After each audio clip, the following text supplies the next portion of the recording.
de Êxodo, capítulo 33. Foi lido naquela noite os versículos 14 e 15. E eu vou repetir. Disse, pois, irá a minha presença contigo para te fazer descansar. Então disse-lhe Moisés: se a tua presença não for conosco, não nos faça subir daqui. Meus queridos irmãos e meus distintos amigos, naquela noite eu falei que a presença de Deus, ela é importante por várias razões. A primeira, porque ela é uma presença garantida. Deus prometeu a Moisés e Deus, ele cumpre aquilo que ele promete. A minha presença irá contigo. Falei, em segundo lugar, que a presença de Deus é uma presença animadora, que pega o crente desanimado e renova o seu ânimo. Falei que a presença de Deus é uma presença insubstituível. Ninguém, nem no céu, nem na terra, é capaz de substituir a presença de Deus. E nesta noite, usando um tempo que me é permitido, eu quero dizer que a presença de Deus, ela é também importante, porque é uma presença provedora. É tanto que um nome que Deus é conhecido na Bíblia é Jeová Jireh, ou seja, o Senhor proverá. Deus tem, através dos tempos, provido tudo aquilo que o seu povo necessita. Nós temos como exemplo o caso de Israel, quando aquele povo de Deus saiu da terra do Egito para a terra de Canaã, entrou no deserto do Sinai e nele peregrinou por 40 anos, nunca faltou nada. Em pleno deserto, Deus fazia descer o maná do céu. Em pleno deserto, Deus tirou água da rocha para mitigar a sede daquele povo. E tem sido assim, através dos tempos. Nós temos um exemplo muito lindo e maravilhoso na Bíblia Sagrada, porque nós não precisamos buscar exemplo em outros livros, em revistas. Nós temos uma Bíblia rica de exemplos que faz a nossa alma se alegrar e enche o nosso coração de gozo. Aleluia! E este exemplo é o exemplo do profeta Elias, quando aquele homem que foi um dos homens da Bíblia que mais falou na presença de Deus, ele chegou para o rei Acabe e disse: Acabe, assim diz o Senhor, em cuja presença eu estou, que não haverá chuva sobre Israel, senão segundo a minha palavra. E Deus aprovou aquela palavra, porque quando Deus manda, Deus se responsabiliza. Quando Deus manda falar, Deus assina embaixo. Quem gostar, gostou, e quem não gostar, não gostou. Mas Deus vela sobre a sua palavra para cumprir. Aleluia. E diz a Bíblia que os céus se cerraram por 3 anos e 6 meses. E quando na chuva, irmãos, veio a desgraça, veio a fome, veio a miséria, veio a mortandade. e a fome começou a campear em Israel. Mas para o servo do Senhor, Deus não deixou faltar nada. Deus mandou Elias ir para o ribeiro de Querite e transformou urubus em garçons, porque diz a Bíblia que todo dia, pela manhã e à tarde, Deus mandava pão e mandava carne, e não era pão borolento, não era pão duro, não era carne de pescoço, porque Deus, Ele só dá o melhor para os seus. Era filé mignon. Parece que eu estou vendo o profeta deitado, de repente aquele pão no seu rosto, aquele pedaço de filé na sua cara. O profeta comia e bebia do ribeiro de Querite, até que um dia, quando ele foi no ribeiro, ele secou. E aqui permita-me dar uma palavra para os obreiros. Elias não foi cavar poço. O ribeiro secou, não vai cavar poço, meu irmão. É tempo de mudar de lugar. E quem disse isso foi Deus. Elias não foi cavar nenhum buraco, nenhum poço. Deus disse a Elias: você vai para Zarefate, porque eu já ordenei uma viúva que te sustente. Aleluia. Agora, algumas lições eu aprendo aqui. Primeiro, guarde essa palavra: eu já ordenei. Diga comigo: eu já ordenei. Porque, irmãos, tem muita gente aí, principalmente esses pregadores novos, entusiasmados, que eles dizem: eu libero o poder, eu libero a bênção de Deus. Irmão, nós não liberamos nada. Quem libera é Deus, quem ordena é Deus. Quem sou eu para ordenar nada? Ele é quem ordena tudo. Aleluia. E eu me lembro que uma certa ocasião eu fui ao Recife com a irmã Naura, minha esposa, que está ali, para a gente renovar o visto do passaporte para viajar para os Estados Unidos. E eu tinha um amigo lá em Recife que já dorme no Senhor, Diácono Expedito, e eu não sabia ir no consulado americano. Deixei meu carro no estacionamento da Assembleia de Deus e ele me levou lá. E eu disse: Expedito, daqui a meia hora você passa aqui, que eu creio que está tudo resolvido.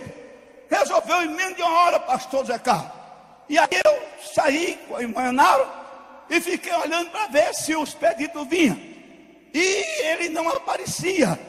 Um taxista inteligente, quando me viu procurando alguma coisa, ele se aproximou e disse: senhor, precisa de táxi? E eu disse: não, eu estou esperando um amigo meu. Agora, se ele demorar muito, eu lhe chamo. E ele ficou lá. E eu sou meio impaciente, irmão. Marcou comigo, tem que cumprir. Se eu marcar com você 8 horas, pode ficar certo que antes das 8 eu estou chegando. Não gosto de fazer ninguém me esperar. Também não gosto de esperar por ninguém, a não ser por Jesus. É a única pessoa que eu estou esperando até hoje com paciência e esperando que ele venha hoje. Aí Expedito não vinha, chamei o taxista, entrei no táxi e disse assim para ele: me leve ali na Assembleia de Deus. Quando eu falei na Assembleia de Deus, ele olhou para mim, virou-se assim, eu estava atrás com o Enaro. E o senhor é crente? Eu digo: graças a Deus. Qual é a igreja Assembleia de Deus? Como é o seu nome?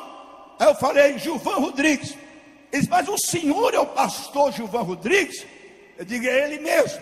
O senhor é famoso. Eu digo: não, eu sou conhecido, famoso é Jesus. É como quando dizem alguns irmãos bem educados e que me consideram, eu entro no seu carro, tem uns que dizem: venha na frente, pastor, que o senhor é grande. Eu digo: não, grande não, eu sou comprido. Grande é Deus, só Ele é grande.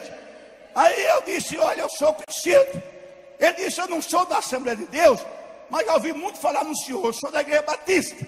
E como vocês são crentes, eu vou dar um testemunho. E eu disse, pode falar.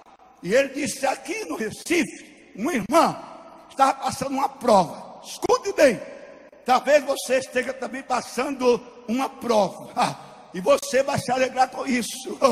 E a prova que aquela irmã estava passando era financeira, era a prova que nós chamamos de pão. E uma irmã que era amiga dela, porque tem aquela pessoa que é só irmão ou irmã em Cristo, mas não é amigo. Assim como tem pastor Carlos, pastor Aldo, pastores que são só colegas de ministério, mas não são companheiros. Aquela irmã era irmã e amiga, e sentiu na pele a necessidade daquela irmã. A igreja tinha um programa no rádio, ela foi lá, pediu ao irmão que dirigiu o programa para dar um anúncio, fazer um apelo, e o irmão permitiu. E ela, através do microfone daquela emissora, ela disse, irmãos, eu quero que vocês ajudem a irmã fulano. Citou o nome dela. Aí disse, olha, anota o endereço dela, porque ela está precisando muito de uma ajuda financeira. E deu o nome da irmã, deu o endereço. Naquele momento, um ateu estava com o rádio ligado, sintonizado naquela emissora. Aí quando ele ouviu isso, deu uma gargalhada. Aí chamou 2 dos seus funcionários, ele é um empresário, e disse, olha, nós vamos zombar dessa crente, nós vamos zombar dessa crente, nós vamos zombar dessa crente. Pega aquela picape ali. Eles pegaram, vão lá no supermercado, e vocês encham essa picape de mantimento, levem na casa dessa crente, deem para ela, e quando ela perguntar, que ela vai perguntar, quem mandou? Escute bem, aí vocês digam, foi o diabo, e vinham para cá para nós rirmos dessa crente.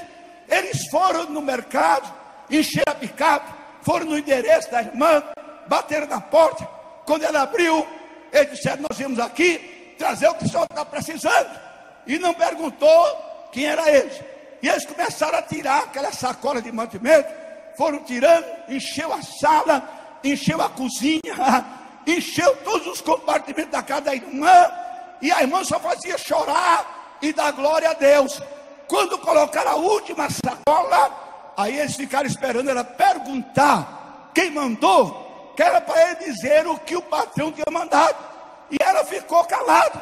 E eles perguntaram, a senhora não vai perguntar quem mandou? E ela disse, não vou perguntar. Por que o senhor não vai perguntar? É porque quando meu Deus ordena, até o diabo obedece.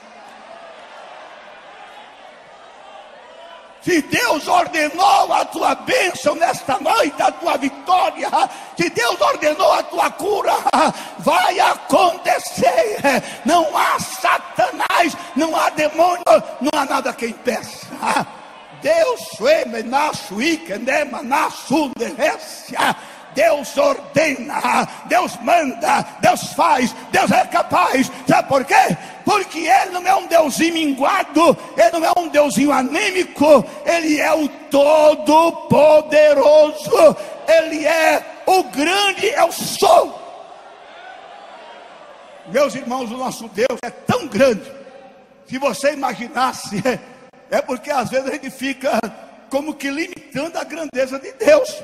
Mas eu vou dar só uma pincelada aqui, para você se alegrar no seu Deus esta noite. Ele é tão grande, veja bem, que Ele pegou as águas do Oceano Atlântico, as águas do Oceano Pacífico, as águas do Oceano Índico, pegou as águas do Rio Nilo, que é o maior rio em extensão do mundo, pegou as águas do Rio Amazonas, que é o maior rio em volume de água do mundo, pegou as águas do Mar Egeu, e a Bíblia diz que Ele colocou todas as águas na concha da sua mão.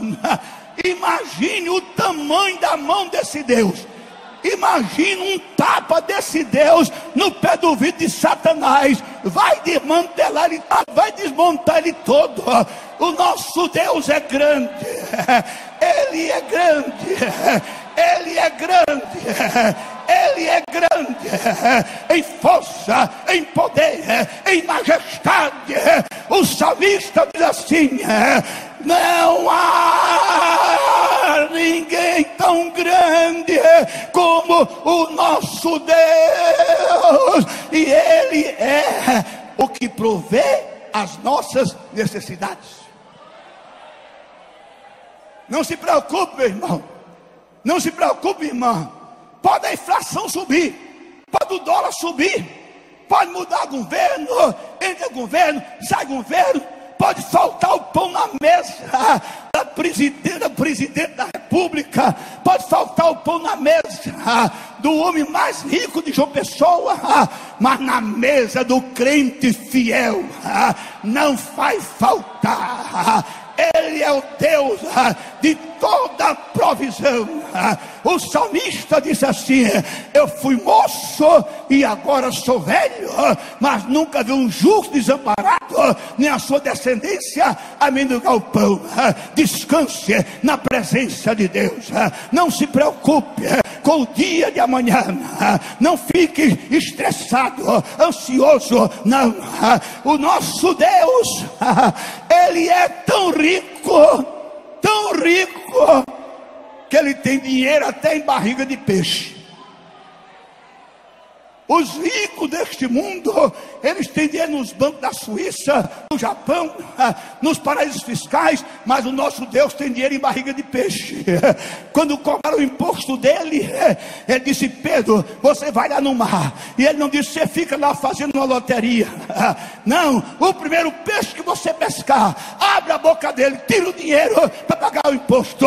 Esse é o Deus que está dizendo: a minha presença irá contigo para te fazer descansar. Descanse, descanse, descanse, descanse. Você talvez esteja tão preocupado, você talvez esteja tão preocupada, que está dizendo aí baixinho: pastor Gilvan, o senhor não sabe a prova que eu estou passando. Eu não tenho dormido ultimamente, a não ser na base do comprimido. Eu não tenho dormido a não ser na base do chá de camomila, do suco de maracujá. Mas nesta noite Deus está dizendo: você vai descansar, você vai descansar em mim. Eu estou cuidando de você, eu estou cuidando de você. Descanse em mim. Você vai voltar para casa hoje, escuta o que eu vou dizer, e se merecer um glória a Deus, não engula, solta essa glória. Você vai chegar em casa, você vai deitar, você vai dormir um sono tão profundo. Se você mora em edifício, mora em apartamento, o vizinho de cima, o vizinho de baixo, os vizinhos dos lados vão pensar que tem uma banda de música na porta dele. Alguém está tocando bombardina. Não, é você roncando, é você descansando na presença desse Deus que cuida de você. Ele é rico para com todos aqueles que o invocam. Você pode dizer glória a Deus por isso? Olha o que Paulo disse: o meu Deus, aleluia, diga comigo, o meu Deus suprirá todas as vossas necessidades. Lá em Campina Grande está aqui a irmã Inaura. Ela dirigiu um ciclo de oração. Para quem não sabe, a irmã Inaura sempre foi dirigente de ciclo de oração, e depois passou a ser coordenadora diária com 20, 30 ciclos de oração. E na época ela dirigiu um ciclo de oração em Bodocongó, um bairro de Campina Grande, uma congregação não tanto grande, e ali ainda mora uma família.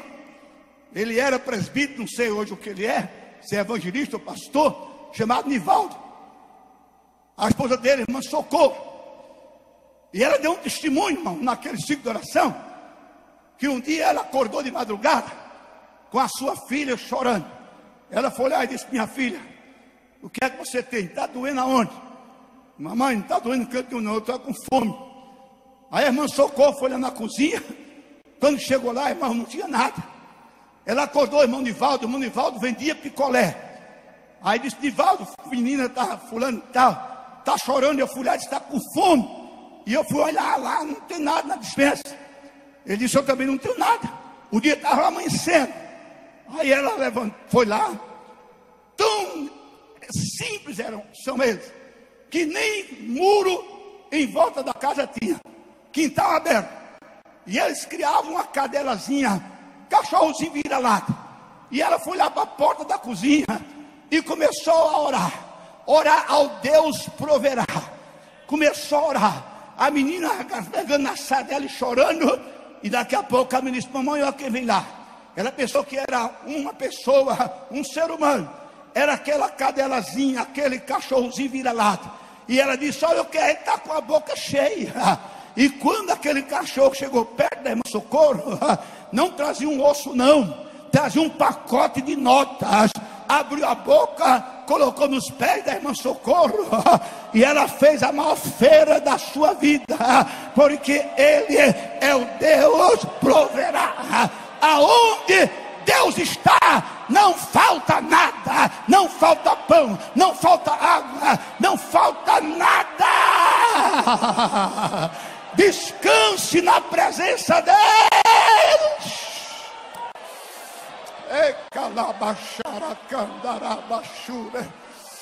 Sim, Jesus deixará.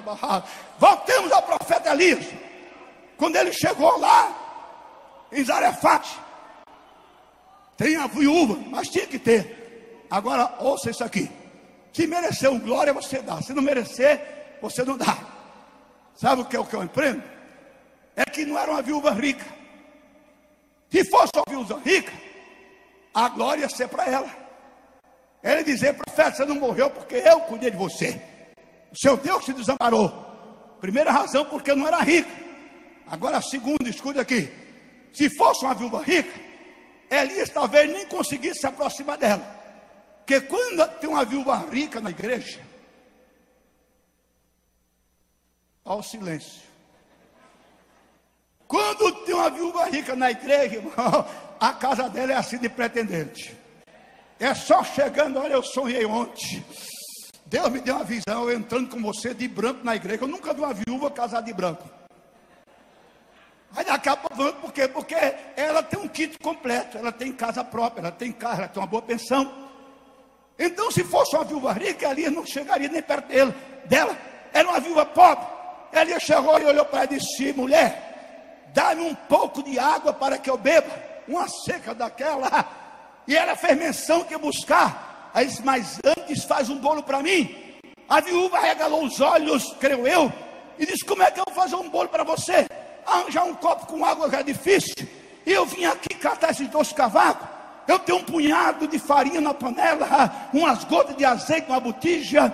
Eu agora vim pegar esses cavacos aqui, vou preparar um bolo, vai comer eu e meu filho, e aí nós vamos morrer. Ouça o que o profeta disse: não, mulher, antes faz um bolo para mim, porque assim diz o Senhor, em cuja presença eu estou, que a farinha da panela não se acabará, o azeite da botija não faltará, até que o Senhor mande chuva sobre Israel. A mulher correu, foi para casa, fez um bolo. Aí diz a Bíblia: comeu ela, comeu o filho, comeu o profeta. Faz mais outro bolo, comeu ela, comeu o filho, comeu o profeta. Mais outro bolo, comeu ela, comeu o filho, comeu o profeta. Mais outro bolo. E diz a Bíblia que a farinha da panela não se acabava, o azeite da botija não faltava. Era como se fosse uma fonte, era uma fonte, era uma farinhada, era uma fonte de azeite, porque aonde Deus se faz presente, não falta nada. Levanta a tua mão e dá um brado de glória a Deus.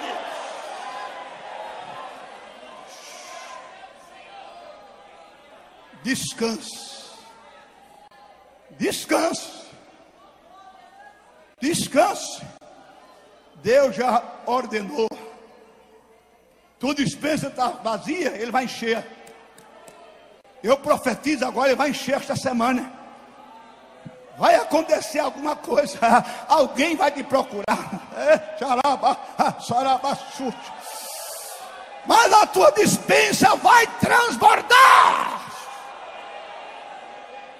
Eu estava pregando uma cidade lá em Sergipe, cujo nome eu não me lembro agora, e o pastor da igreja Assembleia de Deus, lá naquele interiorzão, ele disse: pastor Gilvan, deixa eu contar uma coisa para o senhor. Conta, pastor. Eu gosto de ouvir história de crente, testemunho de crente salvo, que ele não mente. Ele disse: todo domingo, a feira na cidade onde eu morava, era no domingo, e passavam umas pessoas aqui em frente, para eu acompanhar elas para a gente ir para a feira. E a gente ia. Quando foi o final de semana, pastor, não tinha nada, estava zero, as ofertas da igreja, nada. E aí eu estava aqui deitado na rede do terraço, e eles passaram e disseram: ô pastor, não vai para a feira não? Eu disse: vamos andando que eu já chego lá.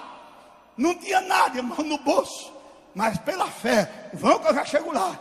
Ele disse: daqui a pouco, pastor Gilvan, bateram na porta, e eu fui atender. Quando eu cheguei lá, era uma senhora de cabelos brancos. Ela trazia na mão um saquinho de plástico amarrado. Aí bateu, quando ele abriu, disse: pois não, eu quero falar com o pastor da Assembleia de Deus.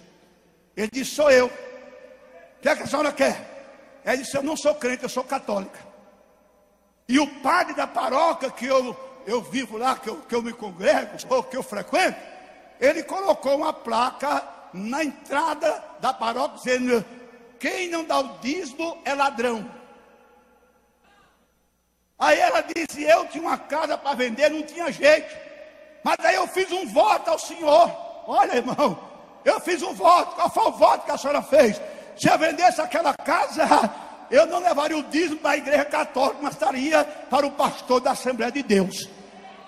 Pegou aquele pacotezinho, aquele saco, colocou na mão do pastor, e ele disse: eu não disse que eu ia para a feira, eu não disse que eles podiam ir, que eu ia chegar lá. Oh, irmão, esse é o Deus que você serve. Então ele está dizendo: descansa em mim, eu vou cuidar de você. Saia daqui esta noite cantando o hino 4 da harpa cristã. Vá dormir esta noite cantando o hino 4 da harpa cristã, porque Deus, Ele cuida de você, Ele cuida de cada filho seu. E quem pode dizer glória, diga glória. Quem pode dar aleluia, diga aleluia. Mas para fechar esta mensagem, a presença de Deus é importante, porque ela é uma presença vitoriosa. Quem anda com Deus, meu irmão, não tem derrota. Deus nunca perdeu uma batalha, e nem vai perder. Ele vence todas elas. Todas elas. Eu sou crente, mas estou vivendo uma vida de derrota. Está errado, está errado. Alguma coisa está errada com você. Deus não é Deus de derrotados. Deus não é Deus de fracassados. Deus é Deus de campeões. Quem vive na presença de Deus, passa a luta, passa até mais de quem não vive na presença de Deus. Mas a vitória já está garantida. Está garantida, como foi cantado aqui esta noite. Deixa eu citar um exemplo bíblico para terminar. O Israel estava em campo de batalha com os filisteus, que era o seu arquirrival, arqui-inimigo. E naqueles dias levantou um gigante chamado Golias, e ele desafiava os exércitos do Senhor. E ele dizia: dá-me um guerreiro para lutar comigo. Se eu vencer, vocês serão nossos escravos. Se ele vencer, nós seremos vossos escravos. Nenhum dos soldados do exército de Israel, nenhum aceitou o desafio. Mas chegou um menino que andava na presença de Deus. Ronaldo é melhor um jovem na presença de Deus do que uma pessoa de cabelos brancos fora da presença de Deus. Por isso é que Paulo disse: Timóteo, ninguém despreza a tua mocidade. O importante não é o tempo que eu tenho de crente de ministério, é estar na presença de Deus. Porque tem gente que está nesse culto aqui, mas não está na presença de Deus. A mente está vagando por aí fora, está no templo, mas não está na presença de Deus. Davi andava na presença de Deus, vivia na presença de Deus. E quando Davi chegou no acampamento de Israel, o gigante estava arrotando grandeza. Aí Davi virou-se assim para um soldado e perguntou: quem é esse incircunciso que afronta os exércitos do Senhor? Aí disseram: é Golias, o gigante de Gade. 30 dias que ele faz isso, ninguém aceitou o desafio. Aí Davi disse: vai e diz ao rei que não precisa temer, o seu servo irá e pelejará contra esse filisteu. O diabo não desafia um servo de Deus que anda na presença dele, não, porque vai levar chumbo do grosso. A notícia chegou na tenda de Saul. Saul mandou chamar. Esperava que chegasse um guerreiro maduro, experiente. Chega um menino. Quem sabe, Saul olhou para ele assim, ó, com um olhar de desprezo, e disse: o que você quer aqui, rapaz? Isso aqui é negócio para homem grande, para homem maduro. Vai para casa mudar tuas fraldas. Davi disse: olha, eu posso dar um testemunho. Vai, fala e vai embora. Eu estava pastoreando os rebanhos do meu pai. Aí veio um urso, eu matei o urso. Veio um leão, eu matei a cacetada. Saul se arrepiou todo, creio eu, e disse: olha, eu estou dessa idade, não matei um rato. Esse menino já matou um urso, um leão. Traz aí a minha armadura, coloca nele. Trouxeram a armadura de Saul, vai acompanhando aqui, viu? Vou já terminar. Trouxeram a armadura de Saul, colocaram em Davi. Aí ele disse: agora traz a minha espada. Devia ser a maior, a mais bonita, a mais afiada. Cingiram Davi com a espada de Saul. Agora aqui vai gemer, viu? Aqui a chapa vai esquentar. Quando Davi quis andar, não pôde. Por que não pôde? Escute aqui. Porque a armadura de um Saul rejeitado nunca vai dar num Davi como seguro no coração de Deus. É como a roupagem do mundo não dá para o crente. Não dá para o crente. Não dá, porque na hora de estar aí mostrando tudo, não é para crente não.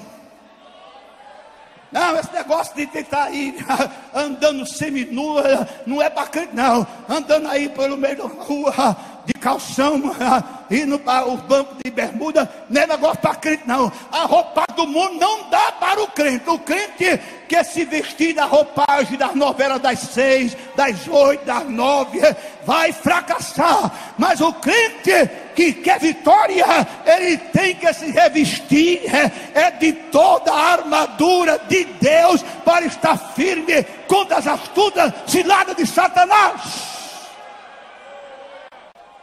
Davi disse: tire isso de mim. Diga aí, tire isso de mim. Tire essa roupagem.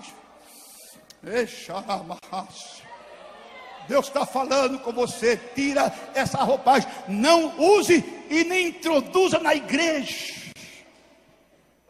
Porque tem uns que além de usar ainda traz para a igreja. Tire isso de mim.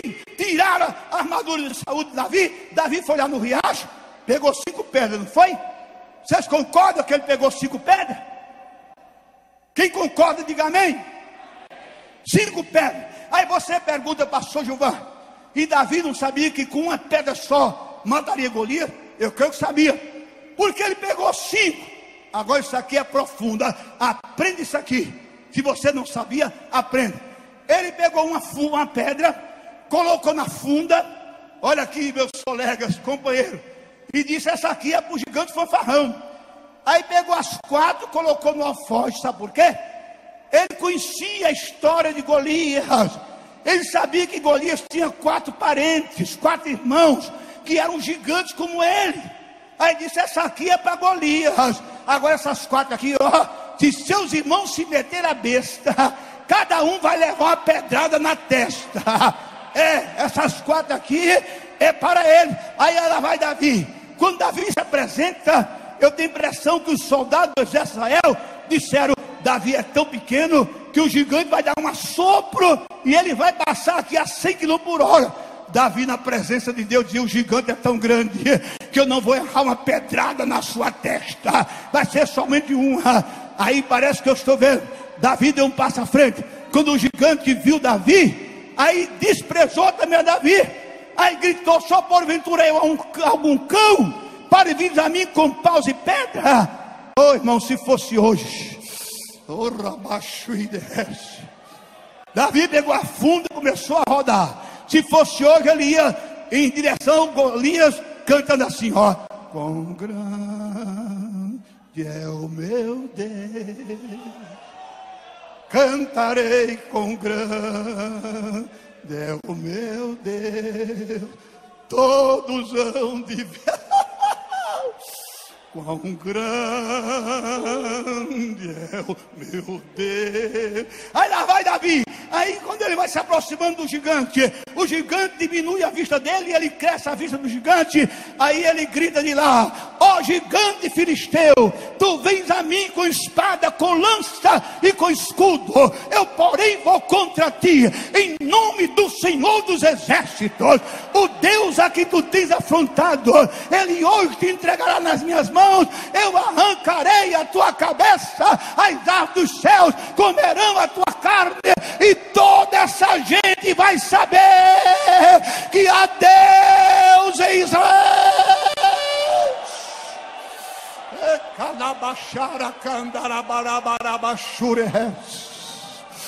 Oh, aleluia! Oh, aleluia! A presença de Deus é importante, porque é certeza da vitória. Escute, eu vou profetizar para você agora. Ainda esta semana, Deus vai te dar esta vitória que você está pedindo e precisando. E se você crê, levanta a mão para o céu. Abre a palma da tua mão. Abre a palma da tua mão. Abre a palma da sua mão. Agora fecha assim a mão. Feche bem a mão.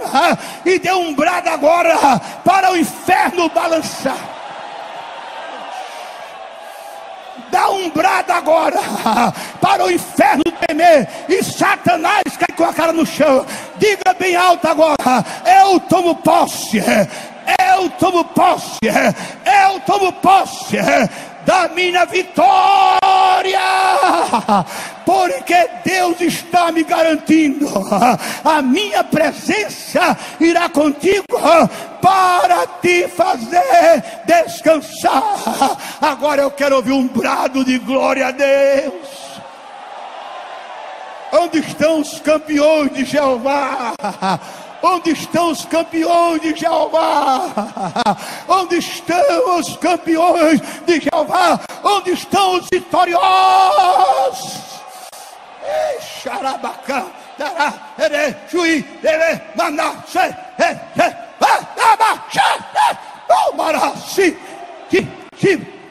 olha para a pessoa que está do seu lado aí. Olha, não é pecado não. Olhe para o companheiro que está do seu lado e diga assim, canta assim com ele, canta assim para ele, canta assim: sou eu aqui.